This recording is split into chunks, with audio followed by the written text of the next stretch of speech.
جو میرا عنوان ہے وہ ہے قومی مسائل کے حل نیز قیادت کی نبوی منہج پر تربیت کے لیے سیرت طیبہ سے رہنمائی۔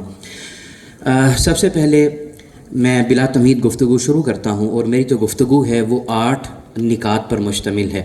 اولاً یہ بات سمجھنا بڑا ضروری ہے کہ جو انبیاء علیہم الصلاۃ والسلام ہیں، ان کی بعثت کا بنیادی مقصد اپنی جو ملت ہے جس کی طرف مبعوث کیے گئے اس کے لیے ایک محفوظ ریاست کا قیام بھی ہے۔ اس کی مثال یہ ہے کہ سیدنا موسیٰ اور ہارون کو اللہ تبارک تعالیٰ نے حکم دیا تھا فَأْتِيَهُ فَقُولَا إِنَّا رَسُولَ رَبِّكَ فَأَرْسِلْ مَعَنَا بَنِي إِسْرَائِيلَ وَلَا تُعَذِّبْهُمْ کہ وہ بنی اسرائیل کو وہاں سے لے جائیں، ایک ریاست کو قائم کریں اور انہیں فرعون کے عذاب اور عذاب سے بچائیں۔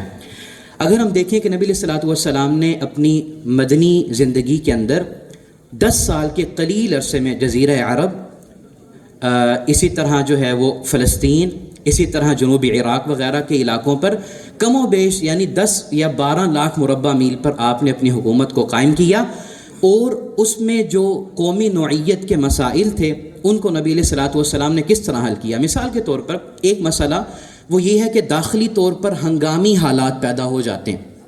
اس کی ایک مثال لیجئے سیرت سے کہ نبی علیہ الصلوۃ والسلام جب ہجرت فرمائی اور آپ مہاجرین کو لے کر مدینہ تشریف لائے، تو اب آپ جانیے اور آپ یہ بہتر جانتے ہیں کہ جو ایک علاقہ ہوتا ہے اس کی پیداوار، اس کے اناج وغیرہ، غلہ اور دیگر ضروریات وہ محدود ہوتی ہیں۔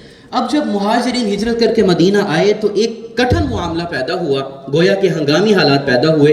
آپ نے اسے کس طرح حل فرمایا؟ مواخات کے ذریعے۔ نبی علیہ الصلوۃ والسلام نے ایک بندے کے ذمہ ایک بندہ لگا دیا، یہ آج کے بعد تمہارا بھائی ہے، گویا کہ ہنگامی حالات کو فوراً سمیٹ دیا۔ اور اس پر آپ کی حدیث بھی دال ہے، آپ فرماتے ہیں طعام الواحد یکفی الاثنین وطعام الاربعہ وطعام الاثنین یکفی الاربع وطعام الاربع یکفی الثمانیہ۔ اور یہ ایک عام سی بات ہے کہ ہمارے گھر میں اگر ایک فرد کا کھانا بنا ہو اور کوئی مہمان آ جائے تو مہمان ہمارے گھر سے الحمدللہ بھوکھا نہیں جاتا۔ جہاں تک خارجی طور پر ریاست کو محفوظ بنانا ہے، نبی علیہ الصلوۃ والسلام نے اس کے لیے 2 بڑے عمدہ ترین کام کیے۔ نمبر 1، آپ نے میثاق مدینہ کیا، گویا آپ نے اپنے ساتھ ہمسائے جو قبائل تھے ان کو اپنا حلیف بنا لیا۔ اور دوسری آپ کی اسٹریٹجی کیا تھی کہ نبی علیہ الصلوۃ والسلام کو پتہ لگا کہ اہل روم مدینہ پر الغار کرنا چاہتے ہیں، آپ علیہ الصلوۃ والسلام نے فوراً 30,000 صحابہ کرام کا لشکر تیار کیا، تبوک کے لیے روانہ ہوئے اور جا کر اہل روم کے سرحد کے اوپر جا کر آپ خیمہ زن ہو گئے۔ اور صرف یہی آپ کا حکمت عملی نہیں تھی، بلکہ آپ نے وہاں 20 روز قیام فرمایا کہ اگر آپ نے آئندہ مدینہ کی طرف میری نگاہ سے دیکھا تو ہم آپ کے پاس یہاں 20 دن بیٹھے ہیں، آؤ آ کر ہم سے لڑائی کر لو۔ اسی طرح نبی علیہ الصلوۃ والسلام نے ریاست کے ہر فرد کی فکر، ہر فرد، نظام زکوٰۃ کو دیکھ لیجئے، اس کے کیا مقاصد ہیں؟ ارتکاز دولت نہ رہے، دولت گردش کے اندر رہے۔ اسی طرح نبی علیہ الصلوۃ والسلام نے افراد کے بارے میں کیا کہا؟ یعنی عمدہ ترین اسلام اس بات کو قرار دیا، یا ایھا الناس افشوا السلام واطعموا الطعام وصلوا الارحام وصلوا باللیل والناس نیام تدخلوا الجنۃ بسلام۔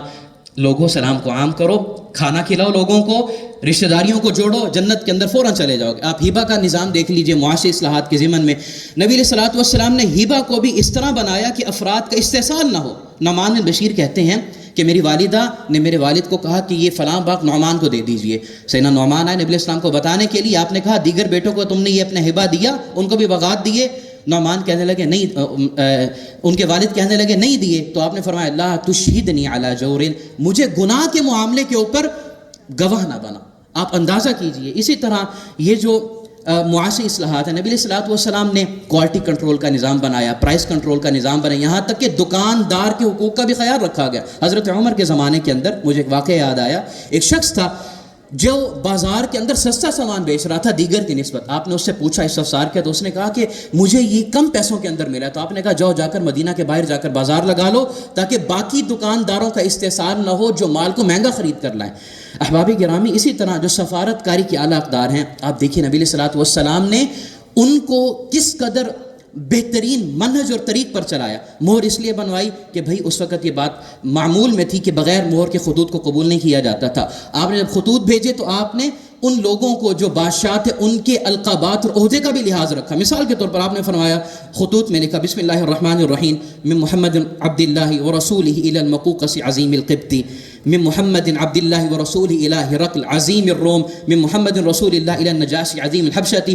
یعنی نبی علیہ الصلوۃ والسلام کس طرح سفارتکاری کے اعلیٰ اقدار کا خیال کر رہے ہیں. میں اپنی بات کو سمیٹتا ہوں، اور یہ جو ہمارا عنوان ہے یا یونٹی امانگ ڈائیورس کمیونٹیز، نبی علیہ الصلوۃ والسلام نے اس پر جو ہماری یعنی اپنے اصحاب کی تربیت فرمائی اس کی نظیر نہیں ملتی. آپ کو یہ بات معلوم ہے، بات کو ختم کیے دیتا ہوں، آپ کو یہ بات معلوم ہے کہ جنازے کے لیے پہلے کھڑے ہونے کا حکم تھا کہ جنازہ گزرے ادب میں کھڑے ہو جاؤ، بعد میں آپ نے اس کو ختم کر دیا. ایک مرتبہ ایسا ہوا کہ نبی علیہ الصلوۃ والسلام کے سامنے سے جنازہ گزرا تو آپ علیہ الصلوۃ والسلام اس کے لیے کھڑے ہو گئے. جابر ابن عبداللہ فرماتے ہیں کہ میں نے کہا اللہ کے رسول یہ یہودی کا جنازہ ہے. تو نبی علیہ الصلوۃ والسلام نے ارشاد فرمایا الیست نفسا، انسان نہیں ہے. احباب گرامی، ہمارا جو اسلام ہے اس میں عدم برداشت اس کا تصور ہی نہیں پایا جاتا، بلکہ کیا پایا جاتا ہے کہ انسان دوسرے انسان کی قدر کرے، اس کی عزت اور احترام کرے. وما علینا الا البلاغ.